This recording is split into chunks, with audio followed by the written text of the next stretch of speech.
ओम नमः शिवाय। जय अन्नपूर्णा माता, तेरी सदा ही जय हो। प्रिय भक्तजनों, आपका दिन शुभ और मंगलमय हो।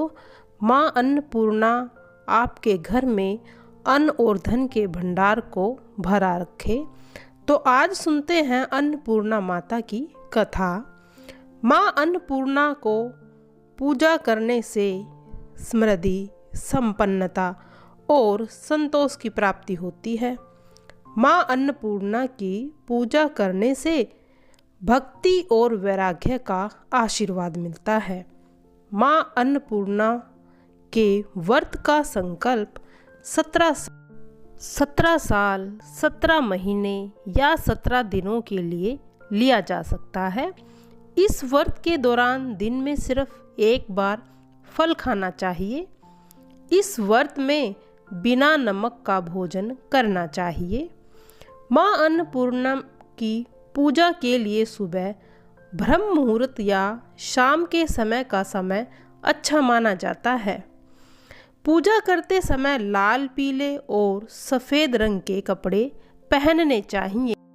माँ अन्नपूर्णा की पूजा के लिए मूर्ति के सामने घी का दीपक जलाना चाहिए।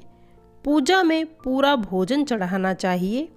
भोजन चढ़ाने से पहले घर में किसी को भी भोजन नहीं करना चाहिए। भोजन चढ़ाने के बाद अन्नपूर्णा स्तोत्र का पाठ करना चाहिए या माँ के मंत्र का जाप करना चाहिए। माँ अन्नपूर्णा की पूजा के लिए रेशम के धागे की 21 गांठ बनाकर बांधनी चाहिए। माँ अन्नपूर्णा की पूजा के लिए आप प्रसाद बनाएं और वह प्रसाद सभी में वितरण कर दिए।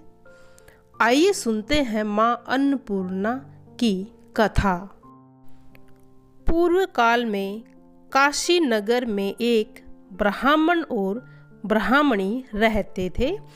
ब्राह्मण का नाम हरिहर और ब्राह्मणी का नाम हरगंगा था। हरिहर बड़ा ही विद्वान पंडित और प्रभु में आस्था रखने वाला था। यह आजीविका हेतु खूब मेहनत करता था, लेकिन भाग्य उसका कभी भी साथ नहीं देता था। कई बार तो पति पत्नी को भूखा ही रहना पड़ता था, जिससे घबराकर उसने काशी विश्वनाथ मंदिर जाकर उग्र तप करने का निश्चय किया। हरिहर ने अपनी पत्नी से कहा कि मैं मंदिर जा रहा हूँ, कब वापस आऊँगा यह तो मैं नहीं कह सकता। जब तक मुझे पर प्रभु प्रसन्न नहीं होंगे, तब तक मैं अन्न और जल का एक भी दाना ग्रहण नहीं करूँगा, घोर तपस्या करूँगा। यह कहकर घर का त्याग कर चल दिया। काशी विश्वनाथ मंदिर में जाकर हरिहर ने उग्र तप शुरू कर दिया। उसके तप से भगवान शंकर प्रसन्न हो गए और आकाशवाणी द्वारा सिर्फ इतना कहा, अन्नपूर्णा अन्नपूर्णा। हरिहर कुछ समझ नहीं सका और निराश होकर घर आ गया। उसने अपनी पत्नी को सभी बातें कहीं तो पत्नी ने आश्वासन देते हुए कहा, नाथ, जरूर इसमें कोई संकेत है, इसीलिए निराशा को छोड़कर आप वापस उस मंदिर में ही जाओ। भोला शंभू अपनी मदद अवश्य करेंगे। हरिहर को पत्नी की बात पर विश्वास हुआ और फिर से काशी विश्वनाथ के मंदिर गया और घोर तप करने लगा। उसके तप से प्रसन्न होकर भगवान शंकर ने दर्शन दिए और कहा, वत्स, तेरे तप से प्रसन्न हुआ हूँ। तेरे मन की इच्छा मैं जानता हूँ, इसीलिए मैं जैसा कहूँ वैसा ही तू करना। तू यहाँ से पूर्व दिशा में जा, माँ अन्नपूर्णा तेरे दुख अवश्य दूर करेगी। यह कहकर भगवान अंतर्ध्यान हो गए। हरिहर प्रभु की बात सुनकर खुश होते हुए वहां से पूर्व दिशा की ओर चलने लगा। थोड़ी दूर जाने के बाद उसने देखा कि एक सरोवर के किनारे कितनी ही बहनें व्रत कर रही थी। वह वहां गया और बहनों से पूछने लगा, बहनों, आप यह किसका व्रत कर रही हो? उसमें से एक बहन बोली, भाई, हम माँ अन्नपूर्णा का व्रत कर रही हैं। इस व्रत को करने से क्या लाभ है और यह कैसे किया जाता है? यह हरिहर ने उनसे पूछा। बहनों ने अन्नपूर्णा व्रत की संपूर्ण विधि हरिहर को बतला दी। हरिहर ने सभी बातों को ध्यानपूर्वक सुना और उसके पास से 21 गांठों वाला धागा लेकर अपने दाहिने हाथ पर बांध लिया और अन्नपूर्णा व्रत करने का निश्चय किया। हरिहर आश्चर्य में डूबा हुआ सरोवर की पैड़ी पर पानी पीने गया तो उसने वहां हीरे मणिक मोती दिखाई दिए, जिससे वह बहुत खुश हुआ और सभी उठाकर अपनी थैली में रख लिए। इसके बाद वह सरोवर में पानी में उतरा तो अचानक रास्ता बन गया। पानी 2 भागों में विभक्त हो गया। पानी के 2 भाग होने से बीच में रास्ता हो जाने से हरिहर को कुछ विचित्र सा लगा। वह पैड़ी उतरते हुए नीचे आया तो उसे एक बड़ा महल दिखाई दिया। हरिहर हैरान हो उस महल को देखता रहा। फिर महल के अंदर प्रवेश कर गया। वहां पर एक सोने के हिडोले पर माँ अन्नपूर्णा को अपने समक्ष बैठे हुए देखकर हरिहर हड़बड़ा गया और माँ के चरणों में लौटने लगा। अपनी अटपटी भाषा में माँ से विनती करने लगा। माँ अन्नपूर्णा उसे आशीर्वाद देते हुए बोली, हे ब्राह्मण, मैं तेरी भक्ति को देखकर बहुत प्रसन्न हूँ। अब तू कभी भी दुखी नहीं होगा। तू संपत्ति का मालिक होगा। हरिहर माँ का आशीर्वाद लेकर वहाँ से अपने घर पहुँचा। उसने हीरे मणिक मोती से व्यापार शुरू किया। देखते ही देखते वह संपत्ति का मालिक बन गया। रहने के लिए एक भव्य मकान बनाया। पति पत्नी माँ अन्नपूर्णा के आशीर्वाद से खूब सुखी बन गए। माँ अन्नपूर्णा ने ब्राह्मण को सुख समृद्धि तो दी, लेकिन उसको भोगने वाला इसके सिवाय कोई नहीं था। इसके कोई संतान नहीं थी।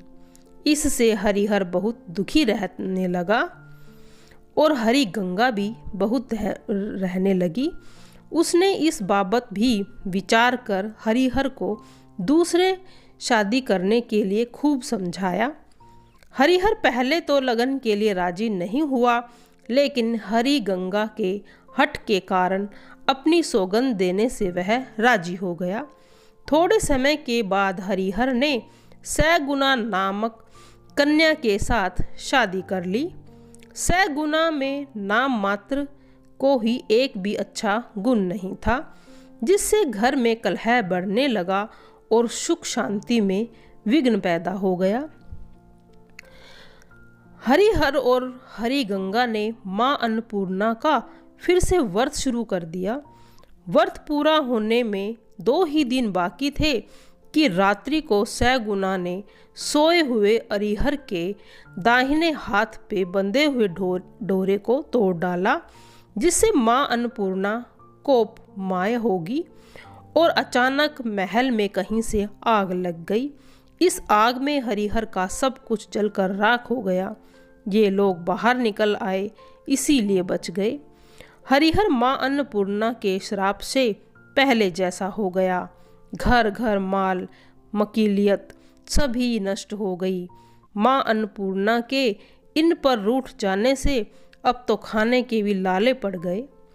ऐसे दुखों के दिन भी हरिहर गंगा ने अपने पति का साथ नहीं छोड़ा, जबकि सैगुण हरिहर का साथ छोड़कर भाग गई थी।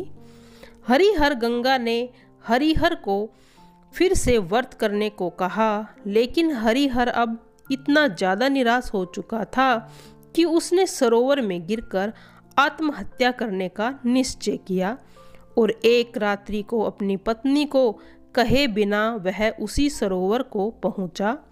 वहां पर आकर जब वह माँ अन्नपूर्णा का नाम लेकर सरोवर में कूदना चाहता तो माँ अन्नपूर्णा उसे बचा लेती है। हरिहर ने माँ अन्नपूर्णा से नम्र विनती की और कहा, माँ, अपने एक हाथ से दिया तो आपने दूसरे हाथ से वापस ले लिया। आपने ये सब क्यों किया? इससे में मेरा क्या दोष था? वत्स, दोष तेरा नहीं, तेरी पत्नी का था। तेरी पत्नी ने तेरे हाथ पर मेरे नाम का बंधा डोरा तोड़ दिया, इससे मैं तुझ पर गुस्सा हो गई। माँ, इसमें मेरी तो कोई भूल नहीं थी, फिर भी जाने अनजाने में मुझसे अगर कोई भूल हुई है तो उसे माफ़ कर दो। माता बोली, वत्स, मैं तेरी निर्मलता से खुश हूँ। जा, फिर से तू सुखी होगा। मेरा आशीर्वाद तेरे साथ है। तुझे पुत्र की कामना थी तो मेरे से मांगता, मैं तुझे पुत्र भी दे देती। इसके लिए दूसरी शादी करने की जरूरत नहीं थी। मेरे आशीर्वाद से तेरी प्रथम पत्नी से ही तुझे पुत्र प्राप्ति होगी। माँ का आशीर्वाद लेकर हरिहर घर आ गया और फिर से व्यापार करने लगा। देखते ही देखते वह खूब धनवान होकर सुखी हो गया। कुछ समय बाद हरिहर गंगा ने एक पुत्र को जन्म दिया। इससे खुश होकर दोनों पति पत्नी ने आजीवन माँ अन्नपूर्णा का व्रत करने का नियम लिया। हे माँ अन्नपूर्णा, जैसे हरिहर और हरिगंगा को फली, वैसे ही इस व्रत को करने वाले को भी फलना और उसकी सभी मनोकामनाओं को पूर्ण करना। हे अन्नपूर्णा माता, सभी प्रिय भक्तजनों पर अपनी कृपा बनाए रखना। उनके घर के अन्न और धन के भंडार को बनाए